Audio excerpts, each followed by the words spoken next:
Tá, botei para gravar também. Jonatas está gravando, pode falar. Anderson também quer falar, mas Jonatas eu acho que tinha falado primeiro. Jonatas, cadê você? Estamos aguardando você. Pode. Vou repassar para Anderson por enquanto. Vai, Anderson, fica à vontade. O áudio de Anderson está cortado. Não, era só para informar que eu tô ouvindo, tô acompanhando a galera aí. Eita, sua roupa verde. É um modelito só do pessoal aqui mesmo. Eu sei. Só pontuar que uma ministração de Cristiano que eu vi há pouco, para viver o reino teremos muitas tribulações, né? Tá lá em Atos.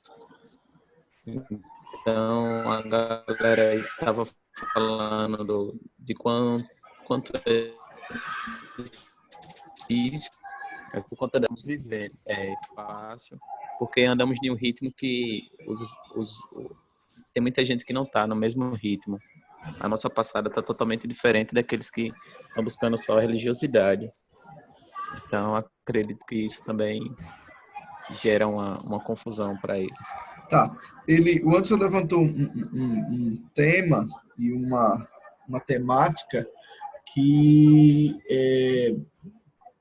a gente não está acostumado a ouvir na religião atual. A religião atual, ela não tem um centro em Cristo. O centro da religião atual é você, né? Você vai para a reunião para você receber a bênção, para você sair dos seus problemas, para você sair do deserto, para você sair da situação que você está, para você sair do... E, na verdade, a Bíblia, nesse versículo que ele falou, nos fala que existe dois tipos de pessoas quando está relacionada com o reino. Existe a pessoa que vê o reino e existe a pessoa que entra no reino. Se a gente for dar uma olhada lá naquele versículo onde Jesus conversava com Nicodemos, ele fala a primeira vez o seguinte: Nicodemos, para você ver o reino, é necessário nascer de novo. Ou seja, quando você diz que aceita Jesus, você começa a ver o reino, certo? A enxergar as coisas espirituais. Você recebe o Espírito Santo e aí, com o recebimento do Espírito Santo, você começa a enxergar as coisas espirituais. Mas enxergar as coisas espirituais não quer dizer que você participa das coisas espirituais. Uma coisa é enxergar, outra coisa é participar, né? Enxergar, todo mundo que levanta a mão e recebe o Espírito Santo tem a condição de enxergar. Mas participar, Jesus falou para Nicodemos logo em seguida, para participar, para entrar no reino de Deus, é necessário ser lavado pela água e pelo Espírito. É necessário entrar no processo. É necessário entender que você está em uma caminhada. É necessário entender que Jesus, ele é o caminho. E quando eu e você estamos em Jesus, nós estamos no caminho. Estamos em um processo. E tribulação ou processo, eu já falei muito isso para aqueles que estão junto comigo aí nos últimos 2, 3 anos, eu venho batendo muito nisso, nessa tecla, nos últimos 3 anos, que quando eu falo de processo, quando eu falo de tribulação, ela é individual. Às vezes, tribulação para mim é desacelerar o meu ritmo de trabalho. Por quê? Porque o trabalho está sendo muito mais foco na minha vida do que vivenciar Jesus, do que expressar Jesus. E, às vezes, para mim, né, a tribulação minha é tirar o foco do trabalho e colocar o foco em Jesus. Não é deixar de trabalhar, é continuar trabalhando, mas expressando Jesus lá, Jesus sendo o mais importante para mim. Às vezes, tribulação para o Anderson não é isso. Às vezes, tribulação para o Anderson é deixar de confiar na sua condição financeira. Que a condição financeira dele não seja o sustento dele seja Cristo. E aí o processo na vida dele é diferente do processo na minha vida. E aí, às vezes, tribulação para o Olavo é deixar, por exemplo, de confiar nas condições do seu pai ou nas condições da sua mãe e confiar em Cristo. Confiar na provisão de Cristo. E aí, cada pessoa vai ter o seu processo. Cada pessoa vai ter as suas tribulações. É por isso que ele fala que para entrar no reino é através de tribulações. Quando as pessoas chegam para mim e dizem, Alexandre, e aí, como é que você está, meu irmão? Aí ele olha para você e diz, não, está tudo bem, tudo maravilhoso. Né? Das duas, ou ele está sendo educado, ou ele só vê o reino. Ou ele está sendo educado, ou ele só vê o reino. Certo? Por quê? Porque quem está dentro do reino, quem está no caminho, está caminhando. E quem está caminhando, está em processo. Quem está à beira do caminho são aqueles que estão gritando, Jesus, filho de Davi, tem misericórdia de mim. São aqueles que vão para a igreja para receber a bênção. Esses estão à beira do caminho. Não estão no caminho. Quem está no caminho está com foco em Cristo e está em processo. Está caminhando. E quando a gente está caminhando em processo, tribulação ou processo faz parte da caminhada. Quem caminha sabe o que eu estou dizendo. Eu estou falando agora da caminhada natural. Quem caminha sabe o que eu estou dizendo. Às vezes você vai caminhar e tem dia que você vai caminhar que dói o joelho, tem dia que você vai caminhar que não dói o joelho, tem dia que você vai caminhar que você está mais cansado, tem dia que você vai caminhar que você está menos cansado. Isso faz parte de quê? Da caminhada. E quem é que não sente isso? Quem não caminha. Quem não caminha, está tudo sempre muito bom. Quem caminha tem processo. Alexandre, por que vivemos processos? Entenda, o objetivo, e aí eu volto a mostrar para vocês a diferença entre o objetivo da religião e o objetivo de Cristo. O objetivo da religião é que conquistemos muitas pessoas. Por quê? Porque muitas pessoas é muitos dízimos. O objetivo de Cristo é que manifestemos Ele, porque Ele foi ao Pai para enviar o seu Espírito, para que voltemos a Ele. O objetivo dele é que manifestemos Ele. Então, qual é o objetivo? É que eu e você manifeste Cristo. Quando, Alexandre? Depois que eu fizer o curso dos 7 passinhos? Não precisa fazer o curso dos 3 passitos. Você pode manifestar Cristo hoje. Você pode manifestar Cristo agora. Você pode decidir, a partir de agora, em se alimentar da mesa de Cristo ou da mesa de demônios. Alexandre, o que é se alimentar da mesa de demônios? É não se alimentar da verdade. E quem é a verdade? É Jesus. É Jesus. Quando eu decido, terminei aqui, abri a porta, minha sogra está ali cochilando, diz ela que está sem televisão, mas ela está cochilando. Né? Quando eu decido abrir a porta, e aí a minha sogra me faz uma pergunta, ou faz alguma coisa, ou comenta alguma situação, no fato dela comentar, fazer a pergunta, fazer alguma coisa, quando eu decido não manifestar a Cristo e manifestar as minhas vontades, eu estou decidindo não comer da mesa de Cristo, comer da mesa de demônios. Porque quando eu não me alimento da verdade, oi ela, cadê a sua irmãzinha? Estou lhe vendo. Né? Quando não nos alimentamos de Cristo, ou seja, não nos alimentamos da verdade, estamos nos alimentando de mentira. E quando nos alimentamos de mentira, damos lugar aos ídolos. Alexandre, o que é um ídolo? Um ídolo não é a Ave Maria da estátua lá, também é. Um ídolo é tudo aquilo que ocupa o lugar que deveria ser de Jesus. Sua esposa, seus filhos, seu trabalho.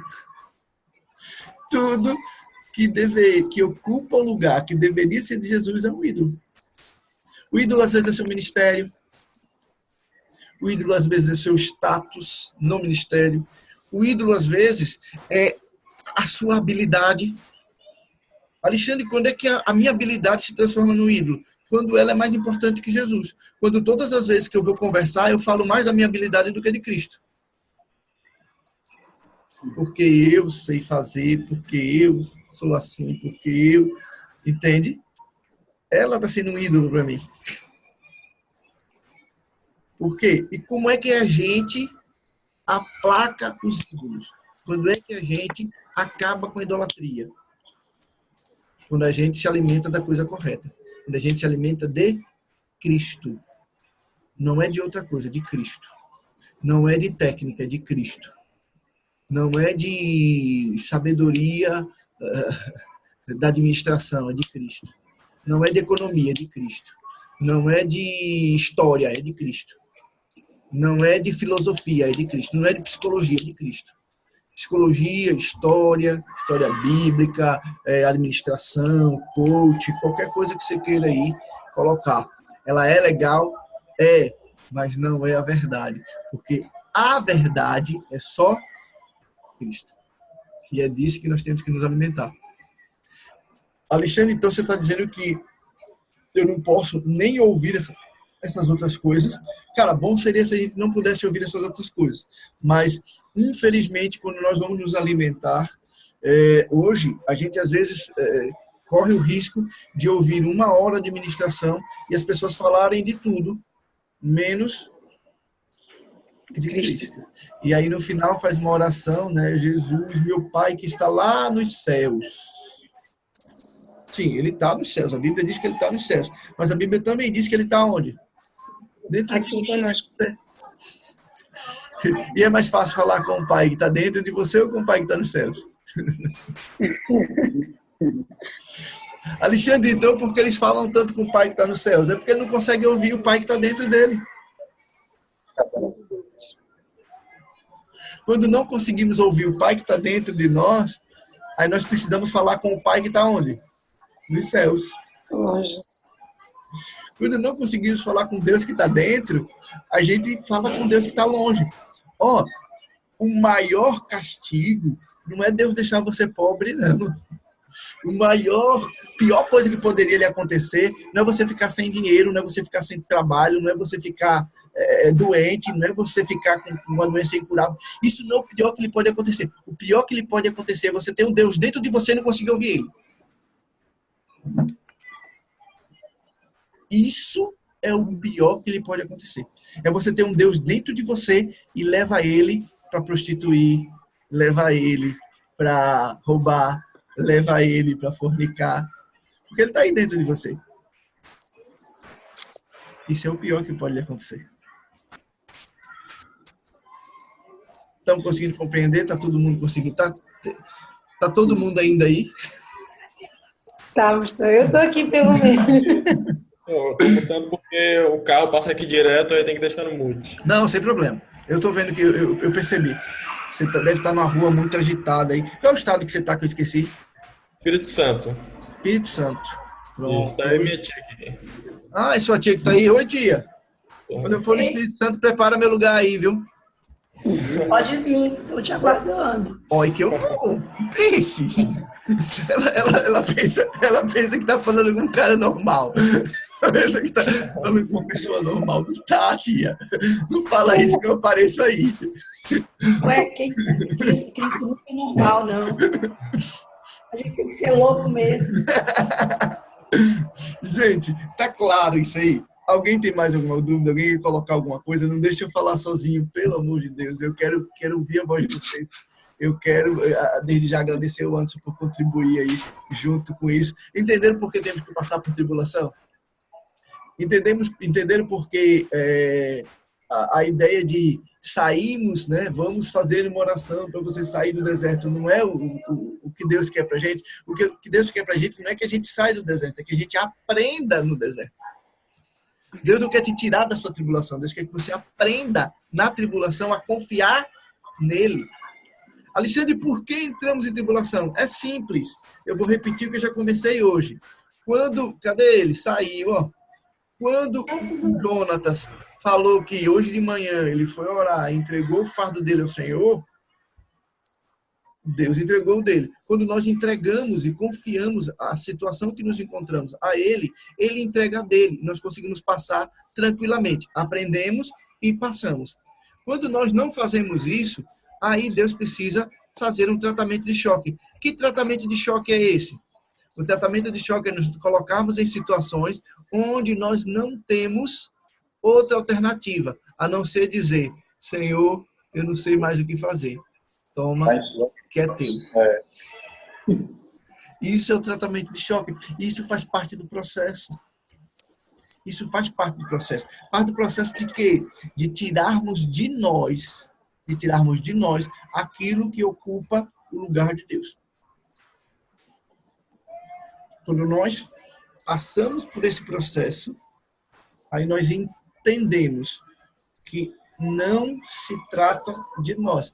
O evangelho que se prega hoje é que você é a coisa mais importante. Eu quero dizer para você, você não é a coisa mais importante. A coisa mais importante se chama Cristo Jesus. Amém. Você não é a coisa mais importante. Você faz parte de um corpo. No coletivo, você é importante. Quando você está no corpo, quando você está na videira, quando você manifesta a Cristo, você é importante. Por quê? Porque é por você que o Pai é glorificado. O Pai é glorificado no Filho e o Filho é glorificado na igreja. E quem é a igreja? Você. E o que é glória? Glória não é o que recebemos. Glória não é. Glória é o que manifestamos. Glória é o resultado da manifestação. Quando a Bíblia fala que o Filho é a manifestação do Pai, o Filho é aquilo tudo que o Pai planejou. O que o Pai planejou, o que o Pai tinha, ele depositou no Filho e o Filho pôde expressar isso aqui na Terra. Então, o Filho, Jesus, é a manifestação do Pai. E nós somos a manifestação de Cristo. Alexandre, me diga isso com outras palavras. Vou dizer isso para você com a Bíblia. Toda autoridade me foi dada no céu e na terra, e eu as dou a quem? Aos pastores? Aos líderes? Não, já sei. E eu dou aos apóstolos. Não, eu dou a quem? A quem eu dou? A igreja, a você e a mim. Somos nós que temos que manifestar Cristo. Somos nós que recebemos toda a autoridade. O Pai confiou tudo que ele tinha no Filho. E o Filho confiou tudo que ele tinha em você. É em você que ele confiou tudo que ele tinha. E ele confiou tudo que ele tinha em você para quê? Para você ser abençoado? Não. Para você ser vitorioso? Não. Para você ganhar mais. Ter um emprego cheio de dinheiro? Não. Não tem nada a ver com isso. Tem a ver com a manifestação de Cristo. Quando manifestamos Cristo, essas outras coisas nos serão acrescentadas. Porque dinheiro não é problema para quem manifesta Cristo. Não é problema porque se ele tiver muito ou se ele tiver pouco, ele vai manifestar Cristo. E o que é manifestar Cristo? É pensar nas minhas necessidades básicas e nas necessidades básicas daqueles que me rodeiam. Oi, pipipi aí. Certo? Isso é manifestar Cristo. Então, não é problema. Fale. A manifestação de Cristo, né, tem nós cristãos mesmo, vamos dizer assim, que muitas vezes manifestamos mais quando estamos felizes, alegres, contentes, quando estamos naquele ápice da vida em que a felicidade está, pelo menos externamente, e internamente também, né? Mas aí vem, como é que a gente manifesta a Cristo quando nós estamos abatidos, tristes, né? Como é que a gente faz essa manifestação? Porque tem muitos cristãos que, quando estão abatidos, se sentem praticamente, vamos dizer, mortos espiritualmente. Vamos lá. Porque é por isso que a importância de como, né? É por isso que é importante nós estarmos juntos como igreja. Juntos como igreja. Porque antes tinha Jesus Cristo para manifestar isso. Ele foi e disse, olha, hoje são todos vocês estão aí para manifestar essa glória de Deus. Então, se nós estivermos juntos como igreja, abraçados, justamente, será que é aí que a gente consegue manifestar a Cristo quando estamos abatidos? Também, mas o fato de manifestar Cristo, antes que Anderson fale alguma coisa, que tudo, na reunião passada esse ponto também foi levantado, e Anderson lembrou de uma ministração que eu ministrei lá na Sara, que é foco no propósito ou foco nas circunstâncias. Quando é que estamos abatidos? Ficamos abatidos quando o nosso foco está nas circunstâncias. Ele saiu, cara, o que perguntou saiu. Né? Mas aí depois eu repasso para ele. Quando é que ficamos abatidos? Quando o nosso foco está na circunstância. Quando é que eu fico triste porque perdi o emprego? Quando os meus olhos estão nas circunstâncias. Quando os meus olhos estão na palavra, ou seja, quando eu confio que o meu Deus vai me amparar, vai me dar condições, vai me suprir em todas as necessidades, ou seja, quando meus olhos estão em manifestar a Cristo, quando eu confio muito mais na palavra dele do que nas circunstâncias, eu não consigo, eu não tenho problema com as circunstâncias. E eu consigo manifestar a ele dentro de uma prisão como Paulo ou fora dela. Eu consigo fazer como Paulo fez, dentro da prisão, dizer para quem está fora, cara, se anime, se alegre. Paulo, de dentro da prisão, mandava carta para os que estavam fora, para se alegrar. Como alguém dentro da prisão consegue mandar carta para quem está fora para se alegrar? Simples, repito, o foco dele não estava na circunstância, estava onde? No propósito. E qual é o propósito? Manifestar Cristo. Quando o nosso foco está na circunstância, a circunstância abafa o nosso propósito.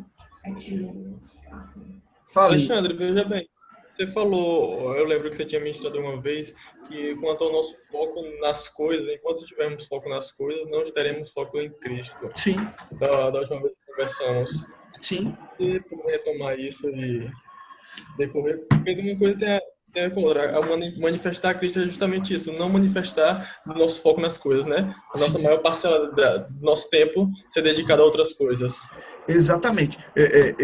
A gente ouve aí fora que tempo é dinheiro, que foco é tempo. Nas palestras que eu vou de coach, que eu tenho que ir por causa do trabalho, né, a gente chega lá e as pessoas dizem, olha, você quer saber onde é que você vai chegar? É só ver quanto tempo você gasta com determinada coisa. E eles têm razão. E quanto mais tempo a gente gasta com determinada coisa, mais o nosso foco vai estar naquilo. Então, Alexandre, então eu preciso parar de trabalhar. Repito, não precisa parar de trabalhar.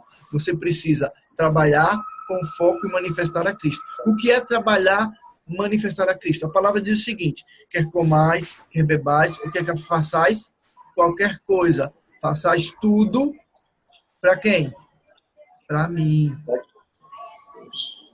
Manifestar a Cristo é você trabalhar como se tivesse manifestando a Cristo. É você fazer em casa o que você faz no templo. É você fazer no trabalho o que você faz na igreja. É você fazer com a sua mãe o que você faz com o seu pastor. É você fazer com a sua tia, que você está aí morando aí com ela, o que você fazia com o Luiz. Isso é manifestar a Cristo. O problema é que a gente quer manifestar a Cristo, sabe aonde? Dentro do templo. E passamos 99% da nossa vida fora do templo. E onde é que nós temos que manifestar a Cristo? O tempo todo, dentro e fora. Então, manifestar que o foco em Cristo não é eu parar de fazer tudo e começar só a ler a Bíblia. Não é isso. Ler a Bíblia, fazer as coisas, não tem nada a ver com espiritualidade. Outro dia, que daqui a pouco acaba essa nossa segunda hora, mas outro dia a gente vai falar sobre espiritualidade. Fazer as coisas não tem nada a ver com espiritualidade. A religião é que nos coloca esse cargo de que quando fazemos, nós somos mais espirituais. Quanto mais oramos, nós somos mais espirituais. Quanto mais vamos para o culto, nós somos mais espirituais. Uma coisa não tem nada a ver com a outra. Se fosse assim, quanto mais eu vou para o campo de futebol, mais eu sei jogar.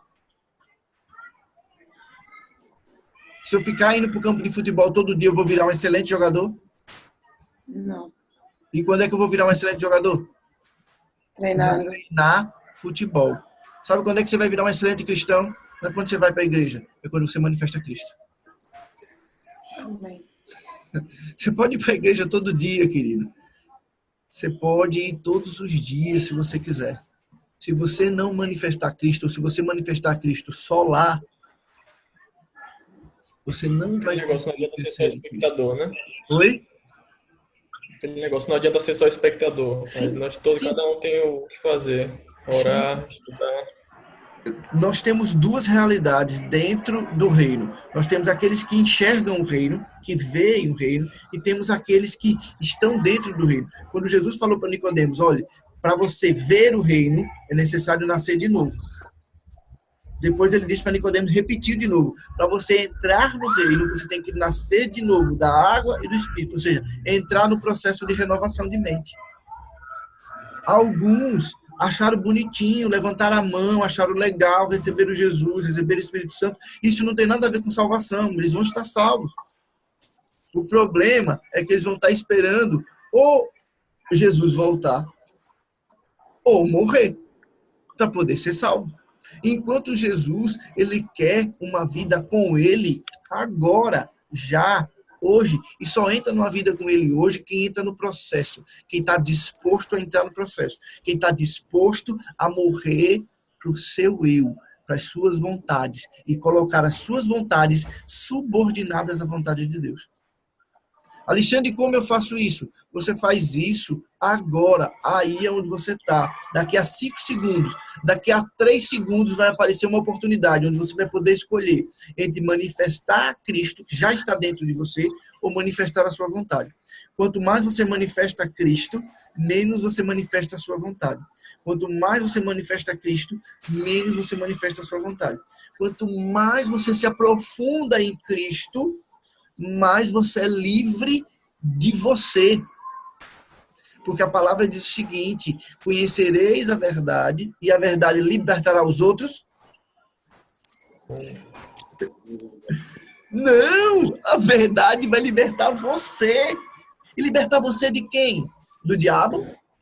Não, de nós mesmos. Não! De nós O diabo mesmos. já está vencido na cruz. Ele já venceu o diabo. Ele já venceu o pecado. Ele já venceu a morte. E quem ele não venceu? A sua vontade, o seu livre-arbítrio. Isso ele não venceu. E quem tem que vencer? Somos nós. É você. Já vai acabar a segunda hora, falta 10 minutos para a gente acabar a segunda hora. Se vocês quiserem começar a terceira, como eu falei para vocês, hoje eu tenho até 10 horas, fica de boa, tranquilo. Mas vai acabar a segunda hora, falta 10 minutos. Tá certo? Olávio, ficou um pouco mais claro como manifestar a Cristo no seu dia a dia. Jonatas, ficou mais claro que quando o nosso foco está na manifestação de Cristo, nós temos menos problemas. Na verdade, o que a Bíblia diz é que nós não temos problema. Mas, como estamos num processo, eu estou falando que nós temos menos problemas. Então, se o nosso foco for no propósito, o propósito vai nos garantir a paz. Se o nosso foco for nas circunstâncias, as circunstâncias vão abafar o propósito. As circunstâncias vão fazer com que nós percamos o propósito. Dúvida. E às vezes mais a gente está tão cercado de coisas para fazer, tão cercado de trabalhos, estudos e coisas do tipo, e a gente se pega pensando em vários problemas e pensando, nossa, será que isso vai dar certo, com ansiedade ou coisa do tipo, e aí é que vem esse gap na memória. Por que eu estou pensando tanto nisso? Por que eu estou me apegando tanto a esse problema se eu sei que no final a minha vida é de Cristo e eu tenho que dividir o fardo com Cristo? Uma hora ou outra eu sei que isso vai acabar, porque o que importa é o que Deus vai me suprir as necessidades e pronto. Sim. Não adianta ficar me preocupando demasiadamente com isso. Sim. Por que acontece isso? Anota aí, minha amiga Edna, as mulheres são ótimas em anotar isso, os meninos também podem fazer isso. Anota isso. Um outro tema que a gente precisa sentar para conversar é sobre o sistema desse mundo. A Bíblia diz que nós vivemos em um sistema. A Bíblia diz que nós estamos no mundo e não somos dele, porque existe um sistema desse mundo. Ou seja, existe, em outra passagem, a Bíblia fala sobre o curso desse mundo. O que é curso? Curso é relacionado a águas, relacionado a rios. O que é isso? Em outras palavras, o rio ele tem um curso, ele tem uma direção. E nós estamos dentro desse rio. Ou seja, se você estiver dentro de um rio e o rio tiver uma direção e você não fizer nada, o que acontece? Seguindo o curso. O rio vai te levar para onde ele quer. O que é que nós temos que fazer para não seguirmos o curso desse mundo? Nadar. E nadar para onde? Se a gente nadar para a direção dele, a gente vai mais acelerado ainda. A gente tem que nadar contra. E se parar de nadar, o rio leva.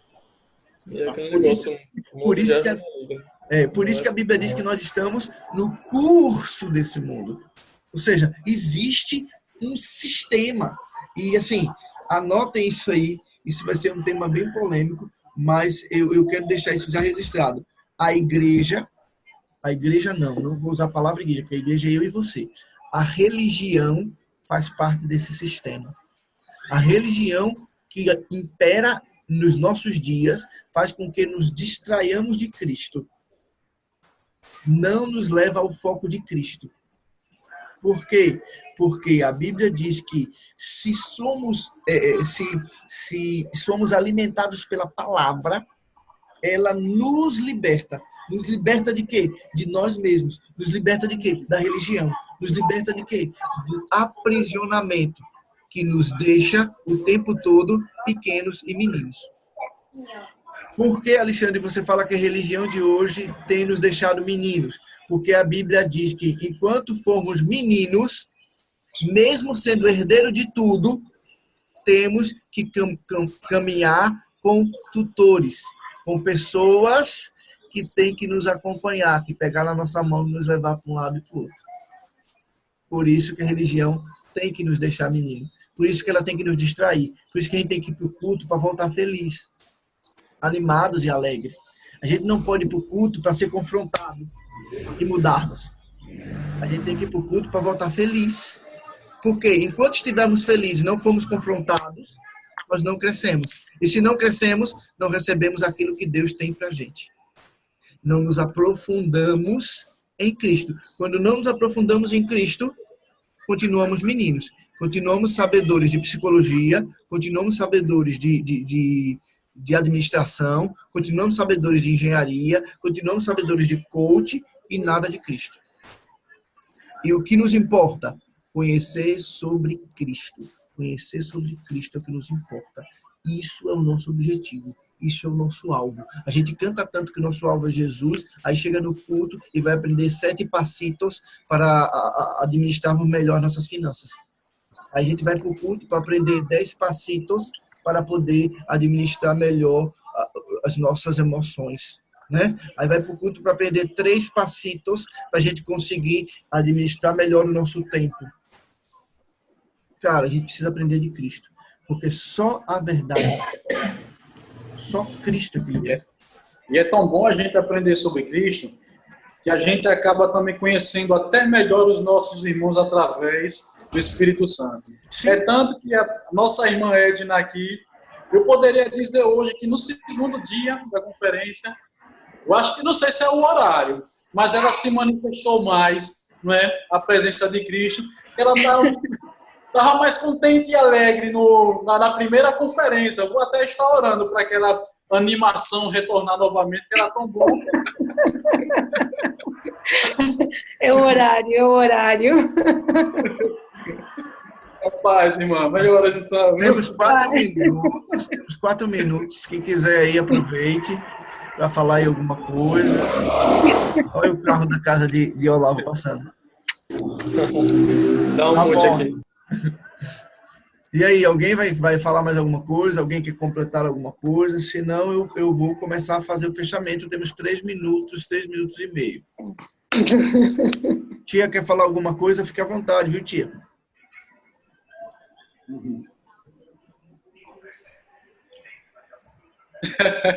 Ninguém. Eu tô... Então vamos passando aqui a toda velocidade. Vamos começar a fazer o fechamento aí desse segundo momento. Gente, manifestar a Cristo é muito simples. É muito simples. O problema é que é tão simples, que a religião tenta complicar. É muito simples. Você não precisa fazer outra coisa do que você já faz hoje. O que você precisa nas suas escolhas, do que você já faz hoje, você fazer manifestando Cristo. É você fazer à altura daquilo que você já conhece. Você já sabe qual é a característica de Cristo. Você já sabe o que é que Cristo faria na situação em que você se encontra hoje. Você já sabe o que é que Cristo faria nas circunstâncias que você está hoje. O que a gente precisa é não focar os nossos olhos para as circunstâncias. Não focar os nossos olhos para as pessoas. Focar os nossos olhos para as promessas, para aquilo que Cristo falou.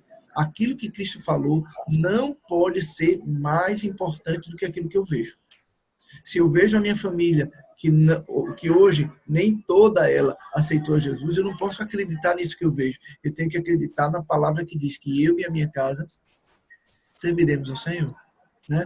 Se a minha situação financeira hoje não está tão boa quanto já teve um dia, eu não posso olhar para a minha situação financeira hoje e me abalar com isso. Eu tenho que acreditar que eu tenho um Pai que diz que vai suprir todas as minhas necessidades. Alexandre, e o que não tem sido suprido? Eu preciso reavaliar se isso realmente é necessidade. O problema é a verdadeira batalha, né? A verdadeira batalha espiritual é a gente fazer a escolha que Cristo faria, o manifestar exatamente ser Cristo. Essa é a nossa caminhada. Isso é estar em Cristo. Quando é que eu sei que eu estou em Cristo? Quando é que eu sei? Quando eu estou caminhando. Quando eu falo caminhar, eu falo evoluir no conhecimento de Cristo e na manifestação de Cristo. Porque quanto mais eu conheço dele, mais eu manifesto a ele. E quanto mais eu conheço dele, mais ele me desafia. A quê? A viver mais ele. Quando Jesus perguntou, quem sou eu? Quem os outros dizem que eu sou? Aí um monte disseram lá. E quem vocês acham que eu sou? Aí Pedro disse, tu és o Filho de Deus, o enviado do Pai, Cristo, Deus vivo. E aí o que ele respondeu para Pedro? Pedro, não foi carne nem sangue quem te disse. Em outras palavras, ele disse, como você me conheceu mais agora, deixa eu lhe mostrar quem é você. E tu és Pedro. Sobre esse fundamento, que fundamento? Quando a gente conhece a Cristo, ele nos dá um desafio maior. Sobre esse fundamento, eu vou edificar a igreja. Que fundamento? Conhecer mais dele, ele nos desafiar mais a quê? A conhecer mais dele. Esse é o fundamento. O fundamento é conhecer mais dele para sermos desafiados a conhecer mais dele. Por quê? Quanto mais conhecemos da verdade, mais